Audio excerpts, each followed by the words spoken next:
พี่น้องไงได้เพื่อนใหม่เลยบ่รื่นกันบ่นี่สบายดีดูสบายดีงงามเจ้าชื่อหยังจันทนาเคยชื่อหยังจัก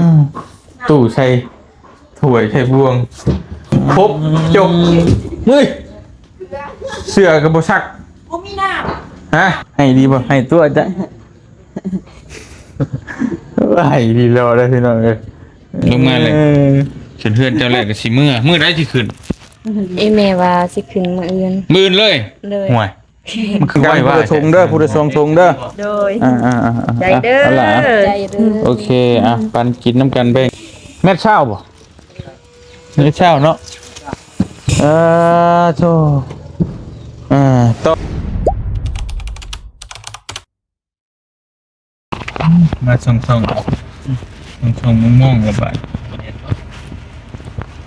สบายดีเรื่องมันได้เห็นมันหนากันก็สบายดีเลย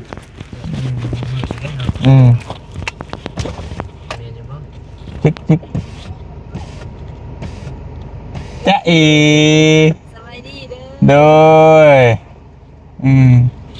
ท่านได้เห็นหนากันสบายดีเลยโอ้ยเนาะจี้รถบ่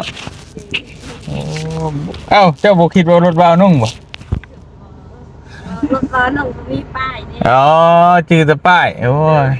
มื้อหน้าก็สิแกะป้ายออกเอาไป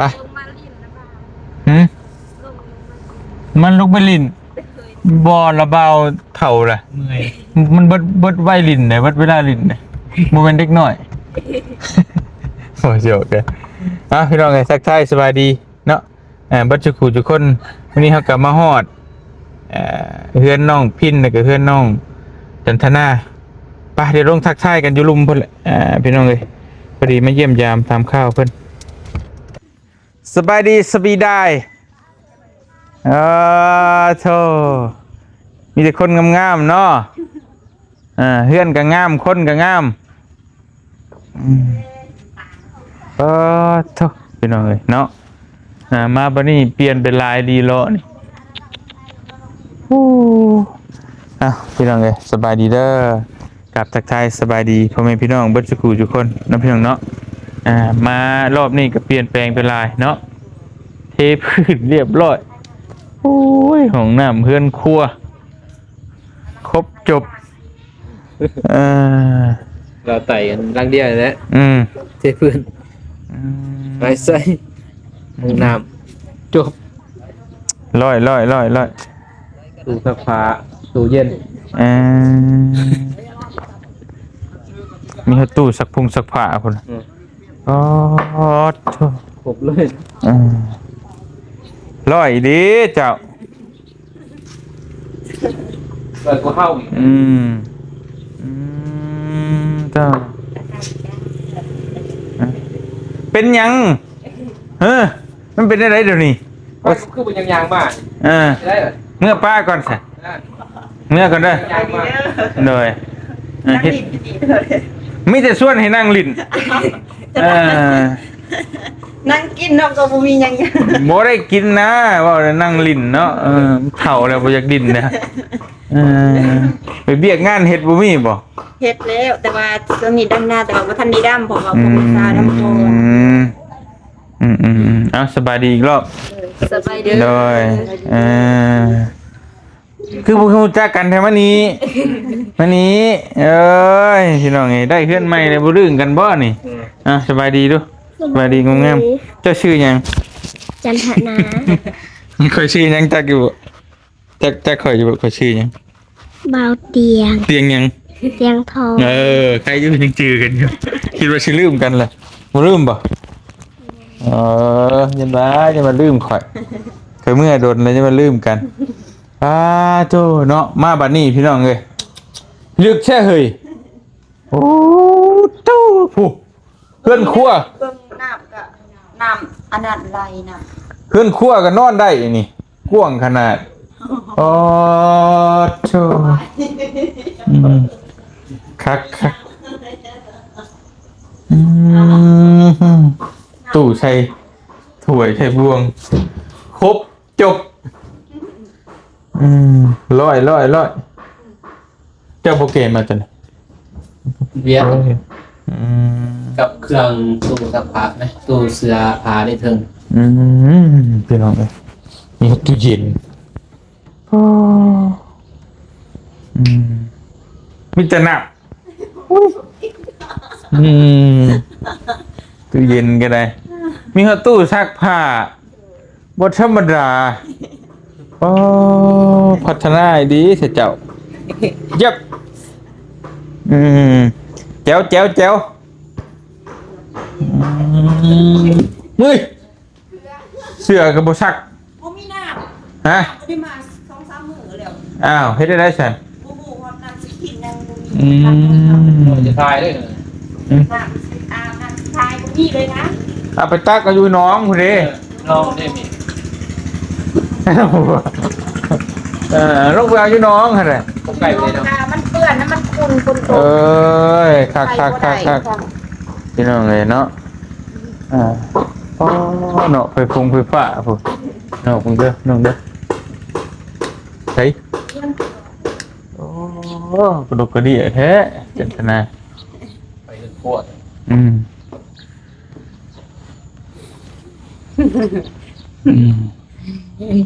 วัวยังเจ้าเด้ใช้เจ้าหันนี่ยังเต็กๆแล้วพี่น้องเนาะยังฉันได้เห็นอยู่นะยิ้มเป็นแป้นปะนี่บ่ให้เลยตะกี้มิแต่ให้ถามมิแต่ให้วันนี้มิแต่หัวแล้วได้ขึ้นใหม่เนี่ยเนาะ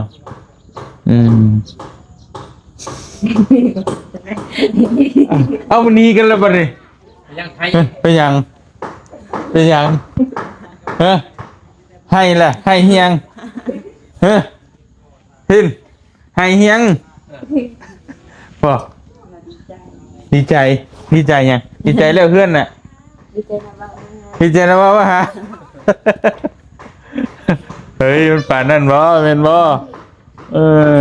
ใจจะคือเรื่องบ่ เห็นว่าดีใจได้ขึ้นใหม่ไปจักให้ดีบ่มาเบิ่งดูเบิ่งดูเบิ่งดูให้ดีบ่ให้ตัวจ้ะให้ดีรอได้พี่น้องเอ้ยพี่ตนเบิ่งให้ตัวไปจักมีน้ำตาให้ดีรอดีใจปานนั้นพุ่นน่ะพี่น้องเอ้ยสบายอยู่ ให้ไม่จักอ่ะเป็นว่าให้กันไหนตั้งแต่ธนาบ่ดีใจบ่ค่อยมา ดีใจ คือบ่ให้บ่อยากให้อะไรเนาะบ่ให้ยิ้มดีใจต้องยิ้มหัวยิ้ม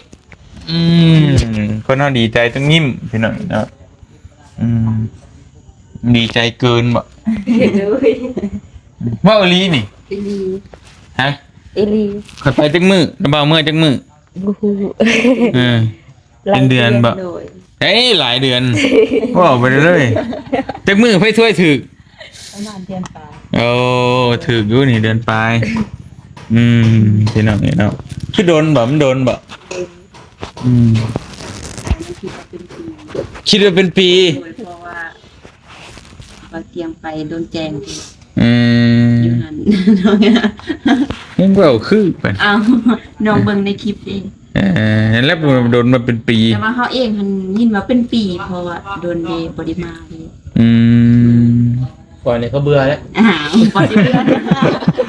มาดูบ่มาดูมานี่แหละมาพดเจ้านี่แหละบ่าวนุ่งทรงบอกว่าย กหมอกกับ น้องพินทาขึ้นเพื่อน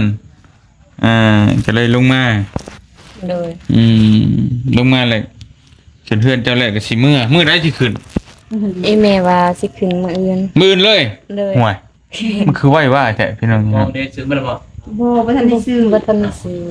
แล้วว่าสิถามว่าเอาน้องมา เอาตัวบอกแต่เช้า เราบ่กล้าเราบ่ตัวเองอาย โอ้ ก็ น้องก็บ่มีเน็ตสิโทร เอากับท้าอยู่ตอนไหนบ่ได้โทรเนี่ยเสียดายวะมือได้ขึ้นมือ เลย มีแต่บอกถนัดก็แหละจ้าคือบอก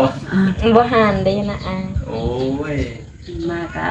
ความคิดเราเป็นเด็กน้อยเราบ่ฮู้ว่าอีเมกะ เป็นผู้ใหญ่แน่เราก็บ่บอกว่ามื้อนี้บ่ลูกนะ ถ้าได้ซื้อเครื่องตัวนี้ บ่ทันได้ซื้ออีหยังนะ วันเสียทาเป็นตอบ11โมงเป็นว่ามืออื่นเด้อคืนเฮือนเด้อเดี๋ยวบ้าเพิ่น11โมงประทานได้เด้เจ้าสิมาเด้เจ้าสิมาได้นั่นก็ประทานได้ รถสิไปก็บ่มีเพราะว่ายามนี้พวกนาบ่าวก็เอาเข้าหน้าแล้วรถไทย ซื้อยังแน่ซื้อ ก็บ่บ่ฮู้และเงินตัวพวกนาบ่าวให้อันนั้นพวกบ่าวเตียงอันนั้นพวกบ่าวนงให้อันนี้เพิ่นว่ายัง3ล้าน สำหรับ โดยแต่ว่าบ่จักว่าสิซื้ออีหยังได้นะ ก็บ่หลายเนาะซื้อสินหมูมีหรือบ่มีนี่ เจ้าสิเอาหยังซื้อหมูกินกันน่ะ แล้วเรานี่มานั่ง นั่งนี่ก็ได้นั่ง เอาแล้วกูเอาผิดนั่นเราเอานงมื้อนั้นว่าลูกนี่พอลูก เป็นลูกเอ๊ะ เอามือคนฝ่ายอันเด คอยนุ่มปานนั้นบ่เอิ้นลูก หืม เอิ้นคอยลูก ให้เอิ้นจะ น้องพิณนี่ นั่นเองบ่แม่นน้องนี่แหละเอิ้นผิดมือคนพาย เอิ้นเบาลุงเป็นลูกเจ้า โดยวันนี้ไปนั่งเฮากับคนนี่บ่ดีก็เฮาก็เลย ไปแล้ว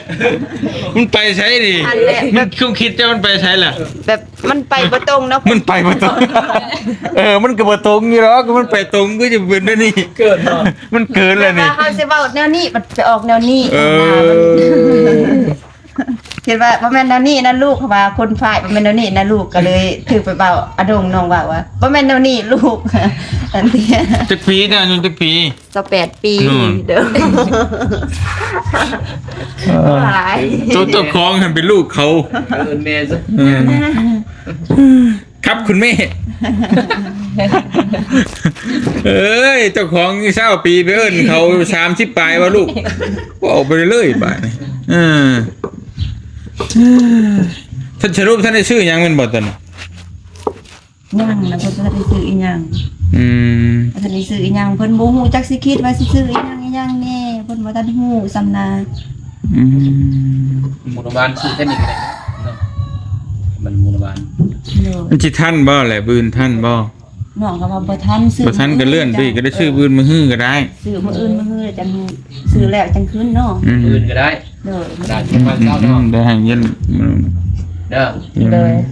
มือจะไปซื้อมาคือจะคืน เลย ใช้แม่เอิ้นแม่ที่ แม่ไปเฮือนเอื้อยบ้านเอื้อยพุ่น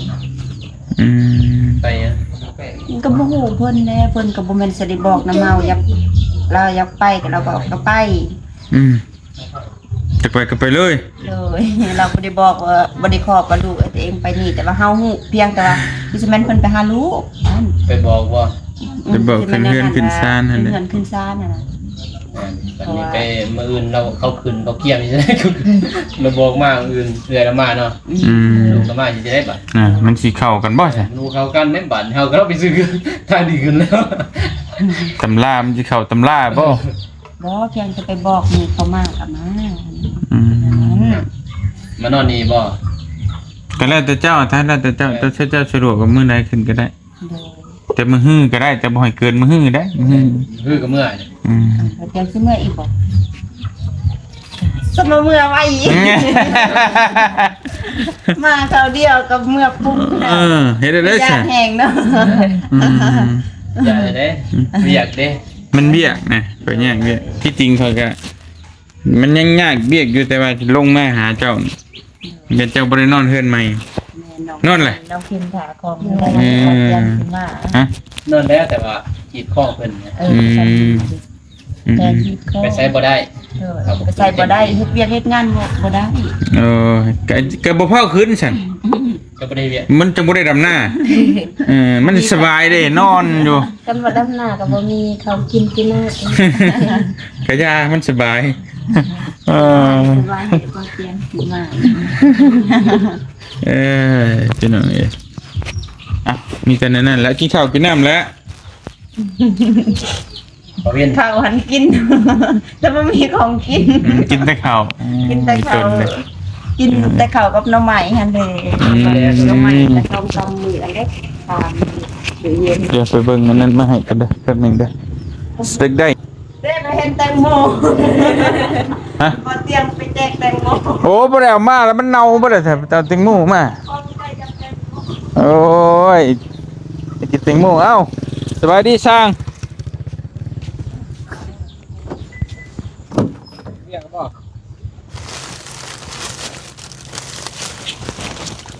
สั่งเอ้ยสั่งไปพี่น้องเลยนี่แหละมาฝากเพิ่นไม่หมากตอกเนาะผลหมากลากไม้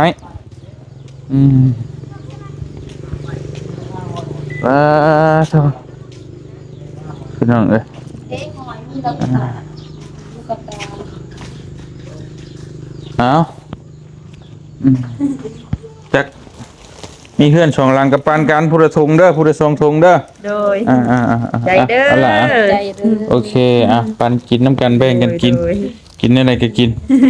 จะกินซื้อหยังมาผ่าเนาะนี่จอยคือเก่าอยู่บ่กินหน่อยบ่พี่น้องเป็นอะไรนะเจ็บท้องเจ็บไส้ไข้อยู่บ่ กะไข่ ไข้ได้เศร้าแล้วได้เฮือนใหม่เลยบ่ได้เฮือนใหม่เลยยังสิบ่เศร้าอยู่บ่ได้เด้พี่น้องเอ้ยโธ่เรียบร้อยตัวนี้พี่น้องเอ้ยจบแล้วเนาะตัวเตียงมารอบนี้กันนี่แหละมาขึ้นเฮือนน้องพินเพราะว่าเป็นกระทะให้บ่เตียงมาแต่ว่าขึ้นนอนแล้วมันบ่ โดย เป็นอะไรผลบ่ได้หัวคือเก่าบ่ อยู่บนมันหัว ฮะ มีบนมันหัว มีบ่บ่ได้ให้สร้างเพิ่นแปลงให้บ่ มีเพราะบอลเพิ่นแปลงแต่ว่าบ่ฮู้จุดไปจุดนี้อีก เรียก ดิ ว่ามันลายบอล เอาก้าวตัวไอ้เบาอันนี้ย้อนไปเลยตามบุกกัน ต้องหันก็บ่ทันได้ใส่เพราะ ซื้อมา ว่า ให้เรียบร้อย ไอ้ซีว่าบ่มีอีสังตัวน็อตหันตัวยัง3อันบ่ได้ใส่นะจักน็อตอีสังน็อตบ่ฮู้แต่ว่า คือหัวเนาะเฮือนเจ้าบ่ได้หัวบ่ บ่ได้ฮู้ สร้างคนเดียวกัน ทีแดง ฮะ คนเดียว ก็ไอ้ซีคือกันต่อตัวกูอันเดียวกัน ก็สร้างคนเดียวก็สร้างแดงคือเก่า แต่ว่าบ่ฮู้ว่ามันเป็นจังไดมันหัวข้างนอกก็หัวแต่เฮือนผัวเด้แต่ว่าเฮือนใหญ่บ่ได้หัวแล้ว ให้เพิ่นแปลงให้เพิ่นเอาไอ้แดงแล้วเป็นมาอยู่บ่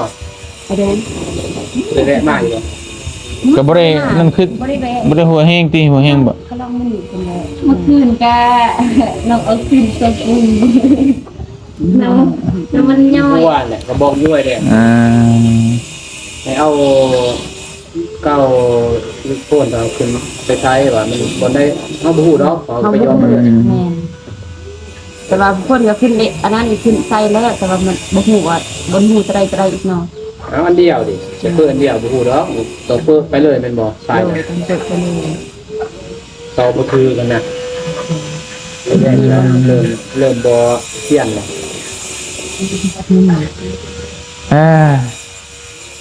ไปขึ้นไปเบิ่งเฮือนน้องพินพี่น้องเอ้ยฮะ เนี่ย เป็นหยัง เป็นไง อ้าวก็เครื่องเลยนั่นใครยืน เบิ่งเฮือนน้องพินก่อนพี่น้องเอ้ยบ่ได้เห็นตั้งแต่จนแล้วบานประตูคือใหญ่แท้แม่นเช้าบ่แม่นเช้าเนาะอ๋อเช้าคักนี่เฮือนน้องพิน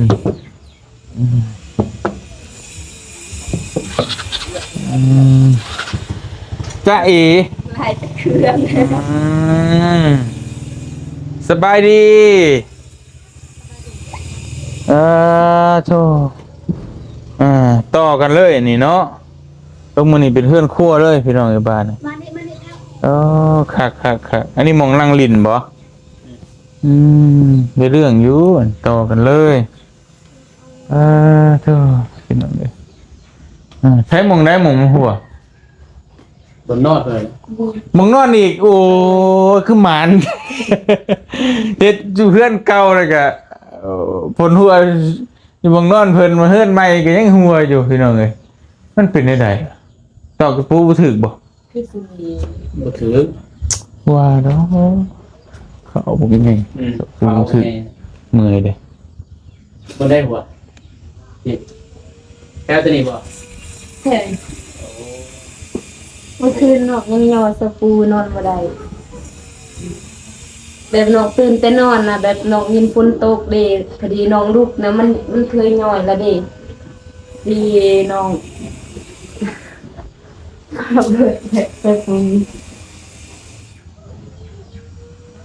ไม่ใส่ มันแดดบ่เห็นเนาะ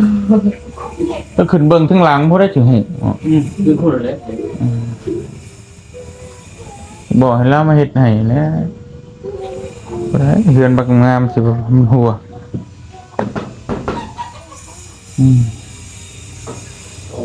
เอาไม่แดงเลยแล้วเรามาหยอดใส่เท่านั้นแหละเราหยอดมาเลย อืม แต่ว่าตัวนี้บ่พอบอกเบิ่งนี่บ่พอบอก บ่ กินแต่ สองหันมันก็หัวเบิ่งนี่แต่ไอซีขึ้น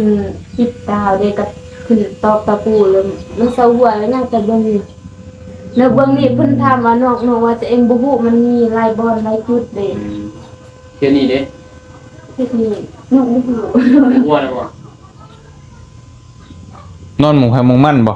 เลย ก็ได้บ่ฮู้ก็สิฮู้แต่หมองนี้มั้งหมองนี้ไผนอนแท้ อ้ายก็ผิดแหละ บ่เพิ่นเมบ่ เลย อันนี้เด้ น้องปายก็น้องปายสองคน หมองแค่2คนนอนโอ้เรื่องนี้เต็มเบิดเลยอันนี้นอนผู้เดียว เลย อ๋อโอเค แอมมาเลยเนี่ย อืม ส่งแอมออก แต่ว่าเป็นกั้นห้องนี่มันบ่เบิดนี่บ่เบิดกัน เรียบร้อยเด็ดลมเนาะผ่านงานขึ้นมาที่ครับ ก็โดยรวมก็โอเคอยู่เนาะก็โอเคอยู่เป็นจัง ว่าแล้ว งามมีแต่ผิดพลาดหม่องหัวหั่นนั่นแหละงามอยู่กระดานไฟตัวเก่าบ่นุ่งบ่ต่อ เนาะจ้างสร้างเดียวเลย แสนเดี๋ยวหมดเลย เนี่ยมัน ละ โอ้ครับ เดี๋ยวละแสนหมดเลย พอจ้างอยู่ พอจ้าง สร้างสร้างอยู่บ้านนี่บ่ เออ โอ้ สร้างอะไรเนี่ยสร้างที่ห้องน ได้เรื่องเนาะงามงามพี่น้องสีนี่ก็คักอยู่เด้แม่สีเปิ่มขุดโอเคได้เรื่องคนละส่งกันไปหน่อยเนาะกับเพื่อนมีน้องจันทนานี่เจออันนี้ทรงดั้งเดิมเดี๋ยวนี้ทรงโมเดิร์นแต่ขนาดมันก็ซ้ำกันนั่นแหละพี่น้องเนาะตะกี้น้องนอนอยู่ใช่พี่ ก็บอนกับน้องนอนเลยแล้วหันเขาโตเอานอน ตอนเพิ่นเฮ็ดเฮือนน่ะนะน้องนอนอยู่ใช่ นอนอยู่นี่แล้วพอนอนกันนอก ำนอนนี่ นอนกระตุบบ่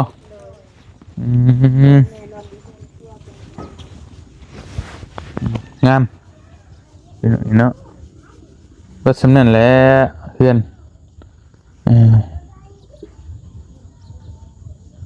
เป็นเฮือนครัวเฮือนใหญ่ต่อกันเลยโอเคแหละพี่น้องเอ้ย เอง คิดเอง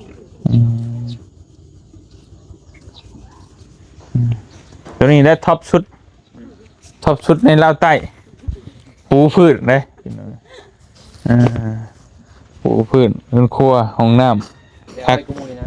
แล้วไว้คัก ทุกเดือนแหละ มีบุญวาสนาหลายเป็นอย่างนี้เนาะเห็นป่ะ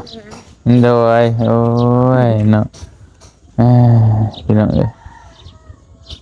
เจ้าอะไรยังบ่ตุ้ยน้ำมูลยังจอยคือเก่าอยู่มายามใดก็ได้เป็นอย่างนี้โอ้ยเห็นอะไรกินในลายในเด้อเอามายืนพี่เป็นเลยเป็นอย่างนี้แล้วเรียบร้อยยินดีนำสองครอบครัวนี่ไม่ขอบมุกขอบใจผู้ใหญ่เพิ่นนี่ล่ะพี่น้องไอ้ผู้ที่เพิ่นซอยเนาะเป็นมาฮอดมื้อนี้พี่น้องเอ้ย บ่เตียงก็บ่ได้อยู่ทั้งทีมงานเป็นคนจัดการอืม โดย ดีใจป่ะ ดีใจ ทั้งเอื้อยทั้งน้องได้เฮือนใหม่มาเลย2คนเพิ่นดีแล้วแต่บ่มีไผเว้าไผลื่นกันเด็กหน่อยก็บ่เป็นหยังดอกเนาะพี่น้องเอ้ยเพราะว่าตะกี้ยังว่ามาเจอน้องพินก่อนหมู่เด้แล้ววันนี้ทั้งเจอน้องจันทนาที่หลังไอ้น้องเพิ่นก็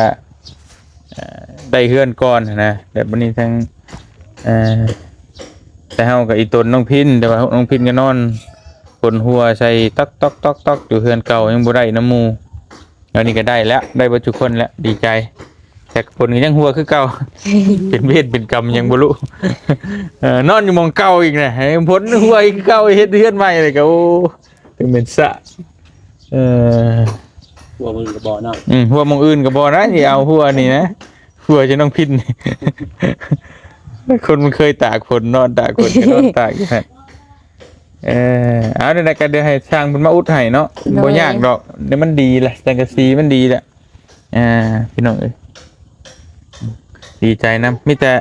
ให้เจ้านบมือเด้อขอบมุกขอบใจผู้ใหญ่ผู้ที่ช่วยเฮือนเจ้าอะไรช่วยเฮ็ดนั่นแหละ โดย มุกขอบใจเพิ่นแน่เพิ่นเบิ่งอยู่นะ กราบขอบคุณพระอาจารย์ทั้งสองแล้วขอบคุณผู้ใหญ่ใจดีทุกท่านและพ่อบุญทงเมธิป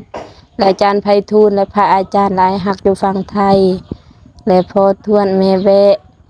และไอแคนนี่และแม่อยู่อเมริกาและนาเบาเตียงนำเด้อและเบาอานงเบาเมฆเบาเจ็บและทีมงานหลายๆคนเบิดสุขุสุคนและ FC ที่ให้กำลังใจที่ติดตามที่อินดูก็ขอขอบใจหลายๆขอให้อยู่ดีมีแรงไปใส่มาใส่ก็ขอให้ปลอดภัยความเจ็บบ่ให้ได้ความกายอย่าสมีพัฒนาสิ่งใดขอให้ได้ชิงตามปรารถนาขอให้ร่ำให้รวยขอให้อายุวันยืนสาธุ โอ้ดีใจนำเนาะพี่น้องเนาะได้เฮือนได้ซ่านใหม่แล้วทั้ง2คนด้วยป่ะนี่โธ่ฮะมาใช่นะฮะโอ้วัดโธ่มาจะใส่ใหญ่โอ้ยเนาะมาพี่มาสบายดีเนี่ยสบายดี FC สบายดีบ่ สบายดีบ่ สบายดีลูก เกิดนั่นก็สบายดี ธรรม บ่ ดาดิคนก็ลกก็เล็กกันดอกไม่เคยเห็นหน้าคือทอดเลย มาจะใช้ มาแต่ไปหาลูกมูลบ่ได้ ลูกยังก็ ลูกหมู ลูกหมู โดย มาขึ้นเฮือนนี่ โดย ภาษาอังกฤษ สรุปมื้อใดที่ขึ้น มื้ออื่น บอกหมู่แล้ว หมู่ บอกคน ล่างเจงไม่ใต้ บ่มาจักหน้อยเขาไปบอก เปิดก็มาอายุปรางอะไร ปรางอะไรซา ไม่ยังแสนน่ะน้ำไม้ น้ำไม้กับปานนั้นยอดมักอึกกับปานนั้นยอดมักมันต้น เอามาเฮียงเอามาสู่หมู่กินขึ้นเฮือนนี่ โดย อย่าแล้วบ่มาดอกบ่เคยกิน กัน ทอด นั้น มัน เป็น ต้น ว่ามาหาพากันเขาสิเลี้ยงพวกลูกเลย แกงน้ำไม้ไปได้อยู่ยอดมันต้นนี่บ่กินแล้วบ่เคยกิน ครับ บัดตอนนั้นจะว่าค่อยโง่อีกยังอีกเจ้าได้อีก มันก็กินตัวนั้นก็กินยัง เฮาบ่เคยกินมันต้นยอดมันต้น แม่นแหละเข้าคนชนชาติก็กินนะ บ่แม่นงูเฮาบ่เคยกินเฮาบ่อยากกินว่าซั่นซะ น้อยพ่อแม่คอยยากแหน่บ่มีหันของกินเด้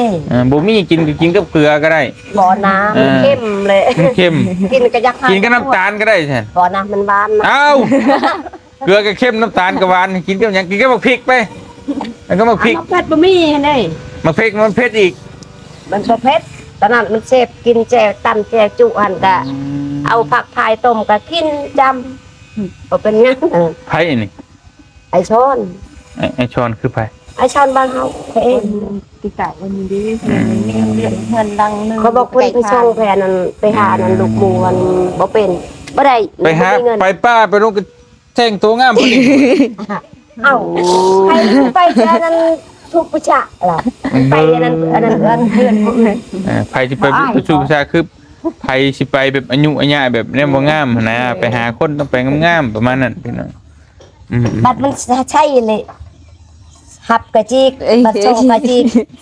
มันมาเขาเบิ่งโอ้ยจักคนอยู่ใส่มันบาเลย ดีแล้วแต่งตัวเรียบร้อย นั่น แต่งตัวเรียบร้อยก็ดีแล้วป้าใช้มีแต่นั้นแหละพี่น้องเอ้ยบ่เตียงก็สิขอตัวก่อนเดี๋ยวสิไปเวียกต่อก่อนเดี๋ยวมีแต่ดีใจนำเด้อได้เฮือนใหม่เด้อเดี๋ยว